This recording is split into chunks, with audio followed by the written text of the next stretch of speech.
Miren, compañeros, que les estoy dando hasta las 11 de la noche. Y por favor, ahora sí vamos a hacer una excepción, ¿listo? Y es que hoy, compañeros, no podemos recibir los correos o los parciales por medio de correo electrónico, ¿listo? O sea, tenemos hasta las 11, es un tiempo extremadamente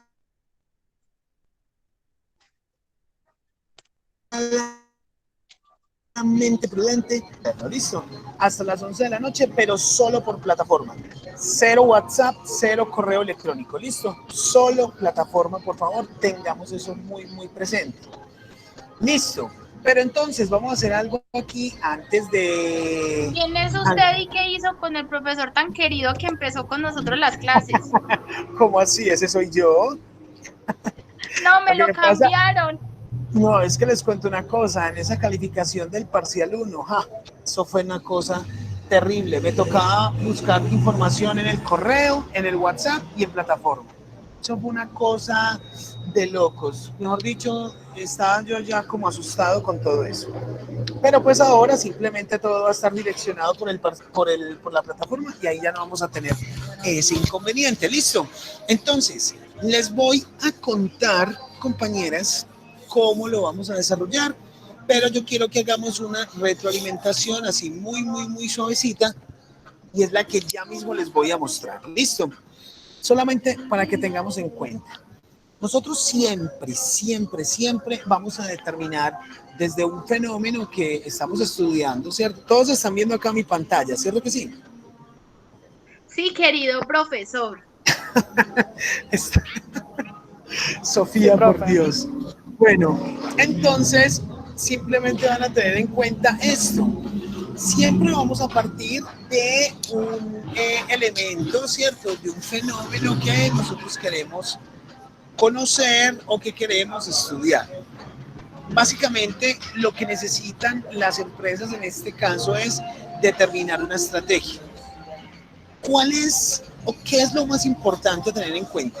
Que la estrategia definitivamente debe cumplir con las restricciones de la organización. ¿Listo? Siempre tengan eso en cuenta.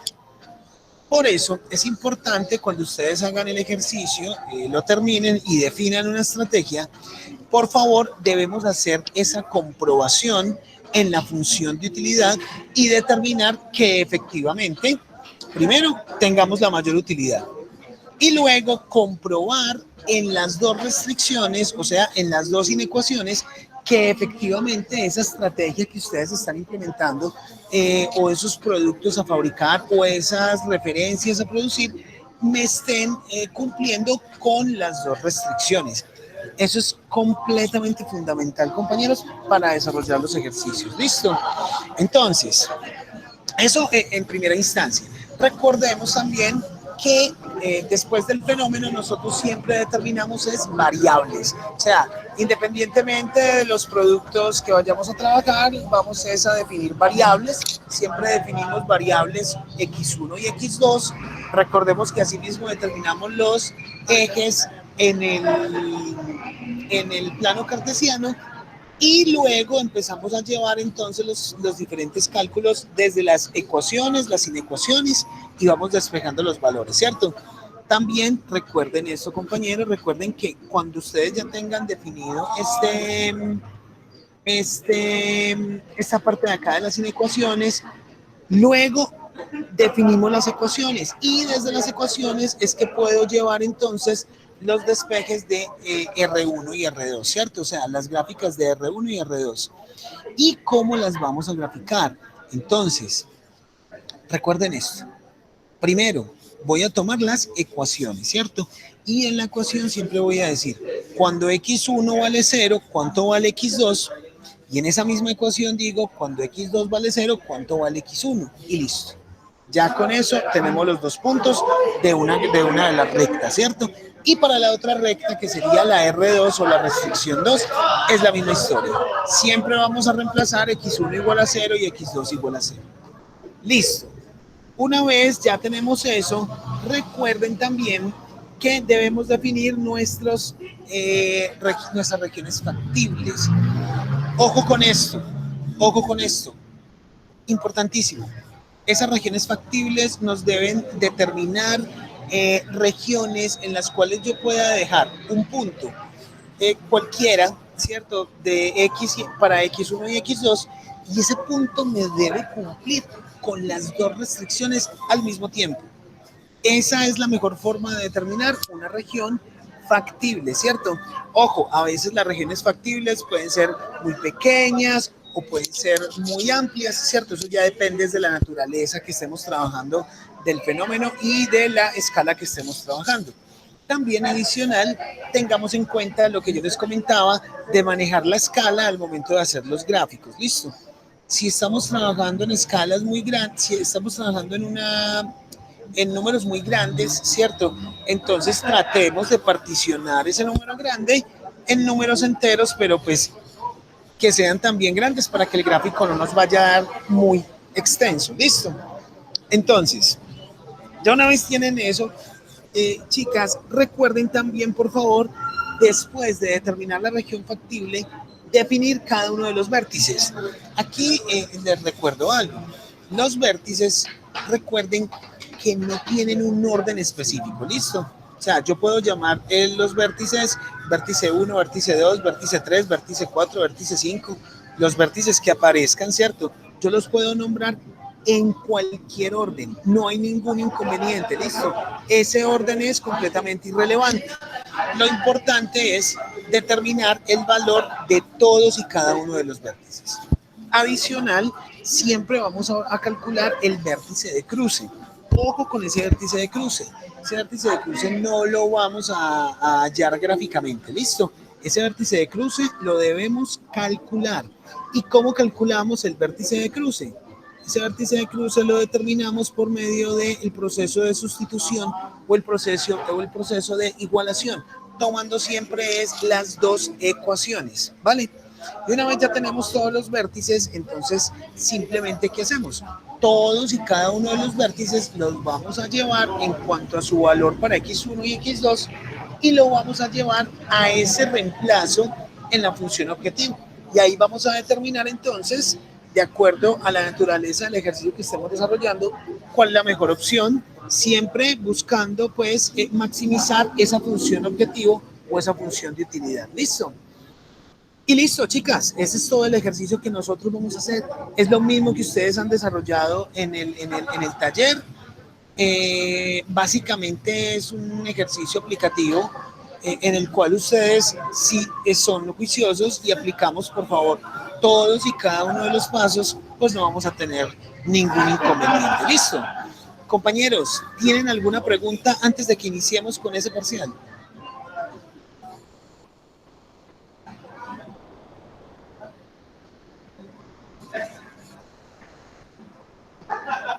No, profe. ¿Todo está clarísimo, sí o no? Yo que te dijera. No, mentiras, profe, cualquier duda podemos preguntar. Sí, claro, no hay problema. Claro que sí. Profe, En este momento. yo tengo una duda en la gráfica. Dime.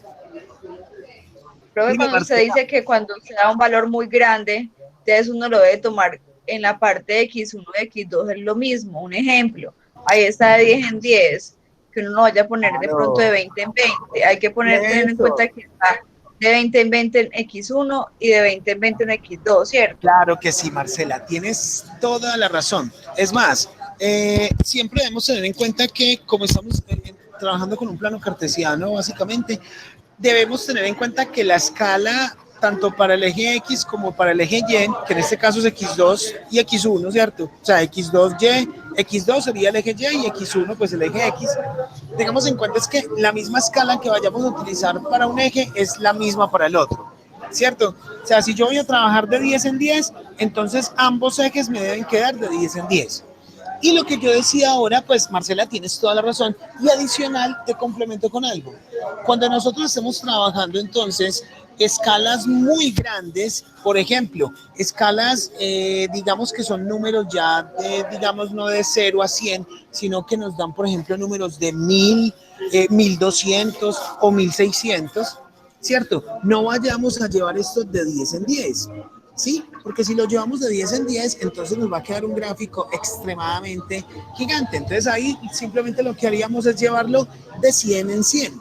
Entonces 100, 200, 300, 400, 500 y así sucesivamente. Eso sí, si voy a utilizar una escala para X1, es la misma escala para X2. Eso sí es fundamental. Es fundamental que manejemos esa misma escala. Estamos ahí.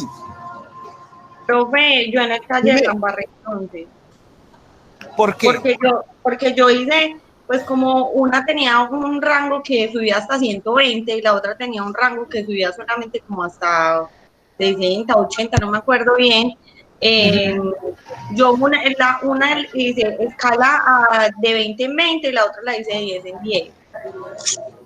Bueno, Kelly, ten en cuenta, Kelly me habló ahorita, ¿cierto? Sí, señor.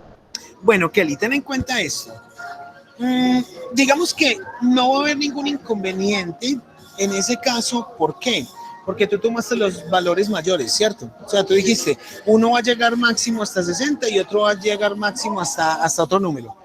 Sí. Simplemente los llevaste hasta el máximo, los dos, ¿cierto? Entonces no hay ningún inconveniente, o sea, no hay problema. Si tú sabes que, por ejemplo, aquí, este yo ya sé que 60 era el último número, ¿cierto? Yo podría incluso dejar este hasta aquí, hasta 60, porque yo ya sé que para ningún número de X va a haber un valor mayor a 60. ¿Me hago entender? O sea, ningún valor de X1 va a ser mayor a 60. Lo podría dejar hasta acá, ¿cierto? Y aquí, pues, también yo lo hubiera dejado hasta 100 porque era el valor máximo para X2. Ahora, en cuanto a eso, pues, a ver, no hay ningún inconveniente. No hay ningún inconveniente, igual manejaste los valores mayores. Pero ten en cuenta esto. Es muy importante que esa parte gráfica nos ayude a explicar un poco más el ejercicio.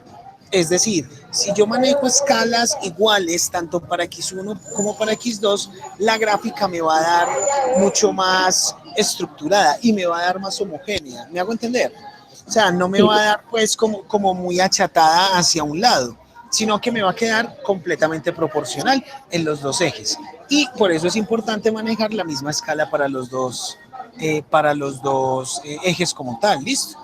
Pero igual, si tú, por ejemplo, en el taller montaste esa escala así a los dos, digamos para X1 y para X2, no hay ningún problema. Como montaste los valores mayores para cada uno, igual se sabe que de ahí para allá pues no vamos a tener puntos adicionales, o sea que está perfecto. Listo, profe, muchas gracias. ¿Listo? No, a ti muchas gracias. Bueno, compañeros, a ver, ¿qué otra pregunta tenemos?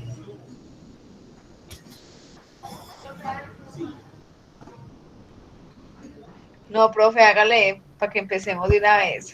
Vamos con todas, ¿sí o no? Sí, hágale. Profe, tiempo, ¿qué tiempo? Claro que sí, ya te voy a mostrar. Aquí en la plataforma, ustedes van entonces a ingresar, por favor, les voy a mostrar lo que tenemos acá en la plataforma. Tenemos acá entonces en el 16 de septiembre el acceso con el respectivo link, pues a este acceso a este encuentro en el cual pues estamos trabajando en este momento. Aquí está entonces todo lo que vamos a tener en cuenta para desarrollar este segundo parcial. Uy, algo acá bien interesante.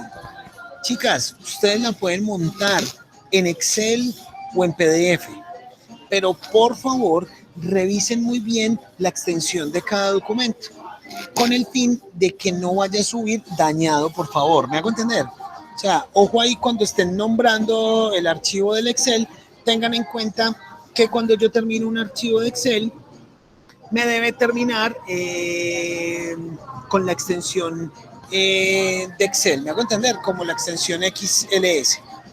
¿Por qué? Porque a veces cuando cambian el nombre del documento, borran esa parte de la extensión y entonces queda el archivo, pero no se puede abrir después. Listo. Ténganlo presente, por favor. Listo. Lo pueden subir entonces en Excel o lo pueden realizar a mano y simplemente subimos las fotos. No hay ningún problema, como lo quieran hacer. ¿Vale? Es solamente igual un ejercicio. Solamente un ejercicio. ¿Dónde lo vamos a subir? Acá, compañeros. Aquí está el link. Parcial 2, Prospectiva de los Negocios. Y está entonces hasta las 11 de la noche. Y listo. Vamos con toda. Ya les voy acá a activar el parcial y listo. Ahí ya quedó activo. Listo, ya lo pueden descargar de una vez. Miren, compañeras, que es solamente un ejercicio. Aquí está, un solo ejercicio. Es la misma dinámica que venimos trabajando. Tengan en cuenta, por favor, esto. Yo les digo, presentar todos los pasos del procedimiento. Las gráficas de las rectas, las gráficas de la zona factible, hasta la comprobación de la estrategia definida para la empresa. Cuando hablamos de la comprobación, ¿qué quiere decir? Es cuando nosotros terminamos el ejercicio, ¿cierto? Definimos entonces las cantidades a producir para X1 y para X2, ¿sí? Pero esa última estrategia, que es la que mayor utilidad nos da, la llevamos y la reemplazamos en las dos inecuaciones, que son la representación de las restricciones. Entonces, esa estrategia debe estar comprobada en las dos inecuaciones y demostrar que de verdad eso me esté cumpliendo las restricciones. ¿Listo? Recuerden ahí, compañeros, que esa comprobación nos puede dar menor o igual. ¿Listo? Menor o igual. ¿Estamos ahí?